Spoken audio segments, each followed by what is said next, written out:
Good evening అండి. విద్యాసాగర్ గారు వినిపిస్తుందా నా వాయిస్ మీకు? వినపడుతుంది.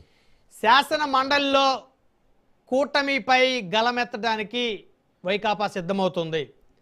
డిఎస్సిలో జరిగినటువంటి అవకతవకలు జరిగాయంటూ గత కొన్ని రోజుల నుంచి వారు చేస్తున్న ధర్నాలు నిరసనలు మీకు తెలిసిందే. సో వాళ్ళు ఏ విధంగా అడ్డుకునే పరిస్థితి ఉంటుంది మండలిలో, ఎందుకంటే వారి సంఖ్యాబలం కూడా మండలిలో ఎక్కువే ఉంది. సో చైర్మన్ కూడా వారి పార్టీ నుంచి ఎంపికైన వారే. గుడ్ ఈవినింగ్ అండి. మీకు మీతో ప్యానల్ సభ్యులందరికీ నమస్కారం.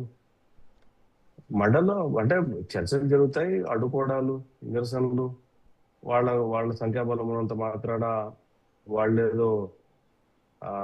ఏదో చేస్తారనో, లేకపోతే అటువంటి భయం ఏమీ తెలుగుదేశం పార్టీకో లేకపోతే ప్రభుత్వానికో లేదు. అక్కడ జరిగేది అక్కడ జరుగుతుంది. వీళ్ళని మనం అడుగుతుంటే నువ్వు అసెంబ్లీకి ఎందుకు రాలేదంటే కాకమాని గారు చెప్పిన వింటే ఏమనాలో మనకు అర్థం కాదు. డెమోక్రసీలో నేను ఎలక్ట్ చేసింది అసెంబ్లీకి పంపడానికి, నువ్వు ఎమ్మెల్యేగా నిలబడింది ఎమ్మెల్యేగా అసెంబ్లీలో కూర్చోడానికి. నీకు ఎమ్మెల్యే హోదా రావడం అన్నదే ఇప్పుడు 175 మందే ఉన్నారండి. అటువైపు ఇటువైపు ఇండిపెండెంట్ ఇప్పుడు 1000 మంది కూడా ఉంటారు. కానీ ఒక్కరే ఆ నియోజకవర్గం ఒక్కరే ఉంటారు. కాన్స్టిట్యూషన్ లో ఆ బాడీ నేను ఎలక్ట్ చేసి అసెంబ్లీకి పంపడానికి నువ్వు ఎమ్మెల్యేగా ఎలక్ట్ అయ్యావు. నేను పోను అంటే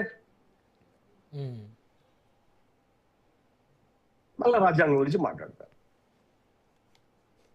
అంటే డబుల్ స్టాండ్ ఏంది? నేను ఎలక్ట్ చేసింది అసెంబ్లీకి పంపడానికి, ఆ నియోజకవర్గ ప్రజలు నీకు ఓటు వేసింది అసెంబ్లీకి పంపించారు, దానికి పబ్లిక్ మనీ ఖర్చు అయింది, ఒక ఎలక్షన్ ప్రాసెస్ నడిచింది. ఏది రాజ్యాంగబద్ధంగా. ఇప్పుడు నేను పోను, నాకు అక్కడ బలం లేదు కాబట్టి నేను పోను, రిజైన్ చేసేయి, రిజైన్ చేయి. నువ్వు పోనప్పుడు నీకెందుకు ఎమ్మెల్యే పదవి? నువ్వు తిక్క కారణాలు, మెంటల్ సమాధానాలు చెప్పుకుంటా మీడియా ముందుకు వచ్చి నీకు పోవడం ఇష్టం లేదు, అది ఏ కారణమైనా కావచ్చు, మరి నువ్వెందుకు ఎమ్మెల్యేగా నువ్వెందుకు జీతం తీసుకుంటున్నావు? నువ్వు పక్కన ప్రివిలేజెస్ అన్ని పొందుతున్నావు కదా, గన్మెన్లు, PA, salary, allowances, vehicle, protocol, ఎక్కడ మన టోల్ గేట్ల దగ్గర ఫ్రీగా కూడా పాసింగ్ అవుతున్నారు కదా. ఎమ్మెల్యే ఎలక్ట్ అయితే ఆ ప్రోటోకాల్ వస్తుంది కదా, ఆ ప్రివిలేజ్ వస్తుంది కదా, అన్ని అనుభవిస్తున్నారు. నేను పోను అసెంబ్లీకి, పోనప్పుడు నీకెందుకు అసెంబ్లీ పదవి, ఎమ్మెల్యే పదవి? ఇంకోటి ఎలక్షన్స్ ఇంకోటి ఎలక్ట్ అవుతారు, వాళ్ళు వెళ్తారు. అంటే గ్రౌండ్ లో ఉండి పోరాడుతున్నాం ప్రజా సమస్యల కోసం అంటున్నారు. మరి ఎవడైనా అదే చేస్తాడు. ప్రజల్లో ఉన్నాడు, ప్రజల నుంచి వచ్చాడు, ప్రజల్లో ఉండక ఏమన్నా గాడుల మధ్య ఉంటాడా? ప్రజల నుంచి వచ్చిన వాళ్ళు ప్రజల్లోనే ఉండాలా, ప్రజల్లోనే ఉంటారు. ఏది పోరాటం చేస్తున్నది? చిల్లర పోరాటాలు, చిల్లర వ్యవహారాలు కాకుండా, చిల్లర మాటలు కాకుండా నిన్ను కాన్స్టిట్యూషన్ గా మళ్ళీ రాజ్యాంగం గురించి మాట్లాడతారు వీళ్ళు. రాజ్యాంగం గురించి మాట్లాడు. అదే రాజ్యాంగం చెప్పింది నువ్వు ఎట్లా ఎలక్ట్ అవుతావు, ఎట్లా నువ్వు ఏం చేయాలా, నీ ఎమ్మెల్యే ఎలక్ట్ అయిన తర్వాత నీ విధి విధానాలు ఏంది అనేది అదే కాన్స్టిట్యూషన్ డిఫైన్ చేసింది. ఓ పక్కనేమో ఒక చేతిలోనేమో అంబేద్కర్ గారి ద్వారా వచ్చినటువంటి కాన్స్టిట్యూషన్ గురించి మాట్లాడతావు, ఇంకో పక్కనేమో వెనకాల వైపు తిరిగి చూస్తేనేమో చిల్లర మాటలు, చిల్లర చేష్టలు చేస్తున్నారు. నువ్వు జీతం తీసుకోకండి, ఎవరు తీసుకోమన్నాడు జీతం? Don't use any privileges, don't take any privileges. Constitutional గా ఎలక్ట్ అయిన తర్వాత కాన్స్టిట్యూషనల్ బాడీ నీకు ఒక బాధ్యత ఇచ్చింది, నువ్వు ఆ బాధ్యత నెరవేర్చు. నువ్వు ఎలక్ట్ అయింది అందుకోసమే. ప్రజాస్వామ్యాన్ని అపహాస్యం చేసి, ప్రజాస్వామ్యం మీద కేకరించి ఉమ్మేటట్టు చేస్తూ చిల్లర వ్యవహారాలు చేసుకుంటా, ఎవడో ఈ దేశంలో ఎవడన్నా చేశాడా ఇట్లా చిల్లర వ్యవహారాలు? ఎవడైనా ఇంతవరకు ఇంత చిల్లరగా ఎవడైనా ఏ పార్టీ అయినా చేసిందా? ఇంత చిల్లర బిహేవియర్ ఎవరైనా చేశారా ఈ దేశంలో, ఈ రాష్ట్రంలో? లేదు, దేశంలో ఉన్నటువంటి మిగతా రాష్ట్రాల్లో 79 స్వతంత్ర భారతదేశంలో ఏ పొలిటికల్ పార్టీ అయినా సరే ఇంత చిల్లరగా బిహేవ్ చేసింది మనం ఏమైనా చూసామా? ఇప్పుడు తెలంగాణలో ఒకే ఒక ఎమ్మెల్యే, ఎవరు? సిపిఐ అనుకుంటా, ఆయన ఒక్కడున్నాడు. ఆయన ఎమ్మెల్యేకి వెళ్ళట్లేదా? అవును. అంతెందుకు 2009లో జయప్రకాష్ నారాయణ గారు లోక్సత్తా నుంచి ఒక్కరేగా ఉమ్మడి ఆంధ్రప్రదేశ్లో ఒక్కరే ఆయన 5 ఏళ్ళు ఫైట్ చేశాడు. అవును. నాకు టైం రాదు, నీకు ఎమ్మెల్యేగా నీకు ఎంత టైం రావాలో అంత టైం వచ్చింది. నువ్వు ఏం చెప్పదలుచుకున్నావు నువ్వు అక్కడికి వెళ్ళి చెప్పు. చిల్లర మాటలు, చిల్లర చేష్టలు, చిల్లర బిహేవియర్, చిల్లర పార్టీ. వాళ్ళు వదిలేండి, ఆ మాటలు వదిలేండి పార్టీల గురించి. మాటలు కాదు అంటే మనం ఏం మేము వెళ్దాము, ఎందుకు వెళ్తాము, ఎందుకు వెళ్ళావు? నేను పంపించిన దానికోసమే కదా, నేను పంపించిన దానికోసమే కదా. ప్రజలు ఎన్నుకోబడింది రాజ్యాంగబద్ధంగా, నువ్వు ఎన్నుకోబడ్డావు ప్రజల చేత. మరి రాజ్యాంగబద్ధమైనటువంటి పదవి నిర్వహించవా? నీకు బాధ్యత లేదా? నీ మీద గవర్నమెంట్ ఆఫ్ ఇండియా ఖర్చు పెట్టలేదా? అది ప్రజల సొత్తు కాదా? ట్యాక్స్ పేయర్స్ మనీ కాదా? ఎన్ని ఆంధ్రప్రదేశ్ లో ఎన్నికలు జరపడానికి లోక్సభ అండ్ అంటే పార్లమెంట్ కి, అసెంబ్లీకి రెండింటికి ఆయన ఖర్చు ఎంతో తెలుసా అండి? 6,000 కోట్లు. 6,000 కోట్లు ఖర్చు అయింది మిమ్మల్ని అసెంబ్లీకి పంపడానికి. అందరికీ చెప్తున్నా, ఒక్కరికని కాదు, ఎవరైతే ఎలారో వాళ్లకు బాగా చిబుక్కమంటది నేను చెప్పేది. 6,000 కోట్ల రూపాయలు ఖర్చు పెట్టి 6,000 కోట్లు. ఎంత మంది మ్యాన్ పవర్ పనిచేశారు?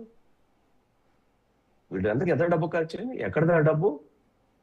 Tax payers money. ఒక పక్కన మీరు మీ ఇష్ట ప్రకారం చేసేసి రాజ్యాంగాన్ని అపహాస్యం చేస్తూ ఉంటే మరి ఇట్లా మాట్లాడక మరి ఎట్లా మాట్లాడాలా? You have elected by the people. Your presence should be mandatory in the assembly.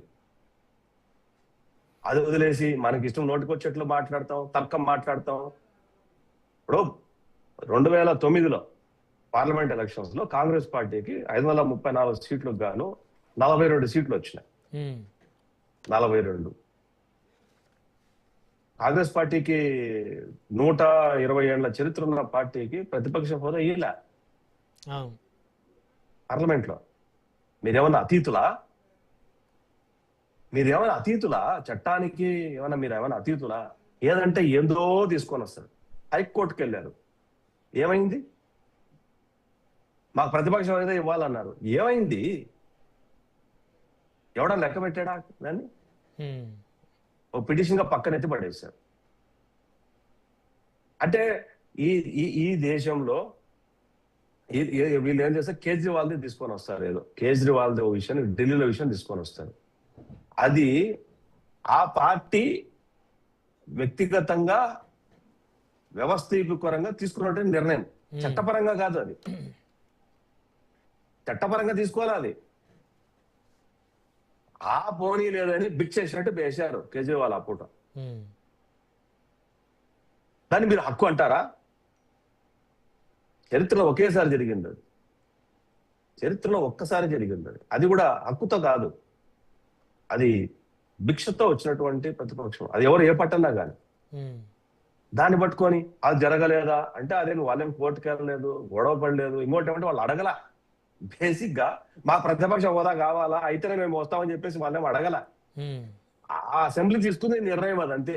Irani మంచిగా తీసుకునే నిర్ణయం అది. దాన్ని పట్టుకొని వాళ్ళు ఇచ్చారు. చట్టంలో లేనిది, రాజ్యాంగంలో లేనిది, కాన్స్టిట్యూషనల్ గా వైబిలిటీ లేనిది అడిగి మీరు ఏదో గెయిన్ చేయాలనుకుంటున్నారు. నో, అది ప్రజలేం కాదు. ప్రజలు చాలా తెలివిమంతులు. మీరు చేసే యాక్టివిటీ అంతా గమనిస్తూనే ఉంటారు. అవును, మాకీ లేదు. ఎందుకు ఇస్తారు? నీకు 11 సీట్లు వస్తే నీకు రావాల్సిన 18 సీట్లు. ఇదే అసెంబ్లీలో 23 సీట్లు ఉన్నప్పుడు ఇంకా ముగ్గురిని లాక్కుంటే నీకు ప్రతిపక్షం కూడా ఉండదు చంద్రబాబు నాయుడు గారు అని చెప్పి అన్నారు. ఇలాంటి పరిస్థితి ఏ మొహం పెట్టుకొని అన్నారండి ఆ రోజు జగన్మోహన్ రెడ్డి గారు? ఆ రోజు అసెంబ్లీ అన్నారుగా, ఆలోచన చేసిండ్రు వారికి ఇలాంటి సిచ్యువేషన్. అంటే ఇప్పుడు చేస్తున్నారు అనమాట. అంటే వాళ్ళకు అంటారు కదా, భగవంతుడు అని మాటకు వస్తే జగన్మోహన్ రెడ్డి గారు మాట్లాడతారు కదా, ఆ భగవంతుడు ఇంత రివర్స్ చేస్తాడని చెప్పి బహుశా వైసీపీ పార్టీ వాళ్ళు ఎవరు ఆలోచించి ఉండరు. కాబట్టి వాళ్ళు ఆ రోజు చెప్పారు, మీకు ముగ్గురు లాగేస్తే నీకు ప్రతిపక్ష హోదా పోతుంది అంటే is confining that, is confirmed that in the assembly. అసెంబ్లీలో ఆ స్టాండింగ్ లో నిలబడి చెప్పినటువంటి మాట, నువ్వు 18 సీట్లు నీకు ముగ్గురు నలుగురు లాగేశానంటే నీకు ప్రతిపక్ష హోదా కూడా ఉండదు అంటే 18 తగ్గితే అని చెప్పాడు. కానీ నా పని చేయట్లేదు, నేను గొప్పగా అన్నాడు కదా. మరి నువ్వు గొప్పగా సీట్లు తెచ్చుకొని ఉండాల్సిందే, 18 మినిమం తెచ్చుకొని ఉండాలా. నువ్వు తెచ్చుకోవాలా, నీకు రాలా. సో ఇక్కడ మనం ఏదంటే అది మాట్లాడితే వీలవ్వదు. మీరు కేసు వేశారు, ఒక్కసారైనా మీ కౌన్సిల్ అడ్వకేట్ హైకోర్టులో ఒక్కసారైనా టేబుల్ మీదకి ఈ అంశం రావడానికి ఒక్క స్లిప్ అయినా మూవ్ చేశాడంటే వీళ్ళు అడ్వకేట్ లేదు, చేయలా. ఎందుకంటే కోర్టులో వేశారు అంతేదని, వేశామని ప్రజలు చెప్పడానికి. నిజంగా మీకు చిత్తశుద్ధి ఉంటే, నిజంగా దాని మీద కనుక ఫైట్ చేయాలనుకునింటే, నిజంగా కనుక అది చట్ట వ్యతిరేకమై ఉంటే మీరు వదిలిపెట్టేవాళ్ళ హైకోర్టులో. మీ కౌన్సిల్ అడ్వకేట్ స్లిప్ మూవ్ చేసేసి రోడ్డుకి ఒకసారి కాకపోతే 2 సార్లు 3 సార్లు కాకపోతే టేబుల్ మీద బెంచ్ మీద తెప్పించేవాడు కదా, మెన్షన్ చేసి తెప్పించేవాడు కదా. ఏ రోజు ఆ ప్రయత్నం జరగల. ఇంకో మాట ఏమన్నారు, విద్యార్థులు డిఎస్సి గురించి అన్నారు. డిఎస్సి గురించి ఎవరు వాళ్ళంతా మాట్లాడిన వాళ్ళంతా ఎవరు? బాధితులని వైసీపీ కార్యకర్తలు. ఎట్లా చెప్తారు మీరు వైసీపీ కార్యకర్తలు? అంత మేము ప్రూవ్ చేశాము. ఎట్లాగంటే అంతకు ముందు వాళ్ళు పాల్గొన్నటువంటి సభలు, ర్యాలీలు, వాళ్ళ ఫోటోలతో సహా ఈ మధ్య కాలంలో వాళ్ళు బయటకు వచ్చిన తర్వాత వాళ్ళ ఫోటోలతో సహా బయటకు వచ్చాయంట. ఒకటి, they are purely YCP sympathisers, no doubt at all. Crystal clear evidence. Number 2, వాళ్ళు జగన్మోహన్ రెడ్డి గారితో మీట్ అయ్యి వాళ్ళు ఏదో చెప్పారు. ఫస్ట్ జగన్మోహన్ రెడ్డి గారితో మీట్ అయిన తర్వాత వెరీ ఇమీడియట్ గా ప్రభుత్వం ఏం చేసిందంటే వాళ్ళందరివి ఆ డేటా తీసుకొని వచ్చి ఒక ప్రెస్ కాన్ఫరెన్స్ పెట్టారు. ప్రెస్ కాన్ఫరెన్స్ పెట్టి పర్సన్ టు పర్సన్ ఎందుకు సీట్ రాలేదు, ఇంకోటి ఏమంటే ఈ డిఎస్సి నిర్వహణ చేసింది మేము ఫ్రెష్ గా ఇచ్చేటువంటి జీవోతో కాదు, వాళ్ళు ఇచ్చిన జీవోతోనే. మేము వాళ్ళు ఇచ్చిన జీవోని మార్చలేదే, ఆదిజాంటాలు అన్నదాన్ని మేము మార్చలేదే, టర్మ్స్ మార్చలేదే, రూల్స్ మార్చలేదే, రెగ్యులేషన్స్ మార్చలేదే, మేము ఏం మార్చలా. వాళ్ళు ఏదైతే ఒక జీవో ఇచ్చారో ఆ జీవో ప్రకారం, జీవో మార్చింది ఎవరు, అంతకుముందు జీవోకి ఫ్రెష్ జీవో ఇచ్చింది ఎవరు? వైసీపీ పార్టీ, అప్పుడు వైసీపీ ప్రభుత్వం. మీరిచ్చిన జీవోతో మేము రిక్రూట్మెంట్ చేసి ఉద్యోగం రాలేదంటే నువ్వే పిలిపించి వాళ్ళతో సమావేశం పెడతాం. ఎంతమంది? 1 లక్షల మంది రాస్తే, అదే ఒక్క నిమిషం కంప్లీట్ చేస్తున్నాడు. లక్షల మంది రాస్తే 16,000 మంది చిల్లర ఎగ్జామ్ రాస్తే ఆ 16,000 చిల్లర మందిలో ఈ 45 మంది తేలారు. ఇది చెప్తున్నారు నాకు ఆ స్పోర్ట్స్ ఈ స్పోర్ట్స్ అని. ఎవరైతే ఆకొచ్చి నాకు నేషనల్ వచ్చింది చంద్రబాబు ఏమంటారు జగన్మోహన్ రెడ్డి గారు, ఏదో ఒకటి వచ్చింది కదా ఉద్యోగం ఇచ్చేయచ్చు కదా, ఏదో ఒకటి వస్తే ఉద్యోగం ఇచ్చేదానికి ఇదేమైనా చిల్లరంగిడా?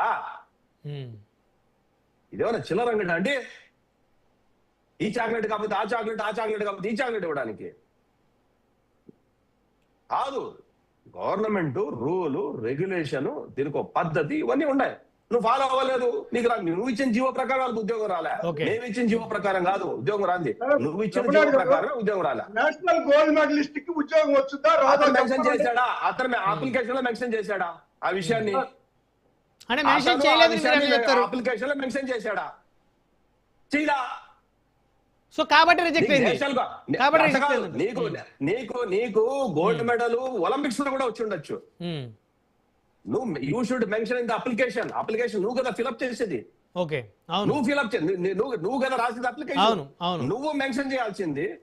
కొన్ని లక్షల వస్తే ఇతను ఒలింపియన్ అనేది ఏమన్నా ఆ కంప్యూటర్ తెలుస్తుందా? అవునండి. నువ్వు మెన్షన్ చేసావా అప్లికేషన్ లో? నువ్వు చేయలా. దానికి ఎవరికి బాధ్యత? క్యాండిడేటా లేకపోతే ప్రభుత్వమా? నువ్వు మెన్షన్ చేయకపోతే క్యాండిడేటే బాధ్యత, మెన్షన్ చేసినా కూడా ఉద్యోగం రాకపోతే ప్రభుత్వం బాధ్యత. అప్పుడు నువ్వు ఒక నిందేసినా కూడా దానికి సమాధానం చెప్పడానికి ఓకే. అసలు అప్లికేషన్ మెన్షన్ చేయాల. నేషనల్ లో నీకు సిల్వర్ మెడల్ వచ్చింది, గోల్డ్ మెడల్ వచ్చింది, తర్వాత బయటకు వచ్చి నువ్వు